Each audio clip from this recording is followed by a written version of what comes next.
Praise the lord. మీకందరికీ శుభాభివందనాలు తెలియజేస్తున్నాను. ఈరోజు దేవుని యొక్క వాక్యము 1 పేతురు 4వ అధ్యాయము 13వ వచనం. క్రీస్తు మహిమ బయలుపరచబడినప్పుడు మీరు మహా ఆనందముతో సంతోషించు నిమిత్తము క్రీస్తు శ్రమలలో మీరు పాలివారై ఉన్నంతగా సంతోషించుడి. ఈరోజు దేవుడు మనకు మంచి వాక్యమును అనుగ్రహించి ఉన్నాడు. సహోదరి సహోదరులారా, వివిధమైన కష్టమైన పరిస్థితులు ఏర్పడినప్పుడు అదంతా ఆనందంగా ఎంచుకోండి అని దేవుడు తెలియజేస్తున్నాడు. దేవుడు పెట్టే ప్రతి పరీక్షల్లో మనం నిలబడగలగాలి.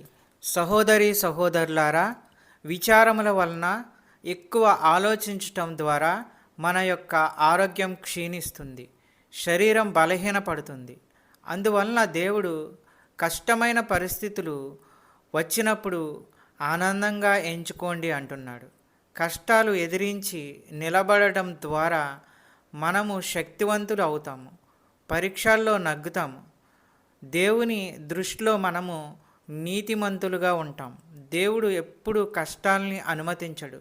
మనకు దేవుడు సంపూర్ణ శాంతి సంతోషం అనుగ్రహిస్తాడు. వాక్యమును బట్టి ప్రార్థన చేసుకుందాము. పరిశుద్ధుడా, ప్రేమగల తండ్రి, ఈ వాక్యం ఎంతమంది అయితే విన్నారో వారందరి హృదయాల్లో సంతోషంతో నింపండి, శక్తివంతులుగా చేయండి, కాపాడండి. యేసుక్రీస్తు ప్రభు పేరట అడుగుచున్నాము తండ్రి, ఆమెన్.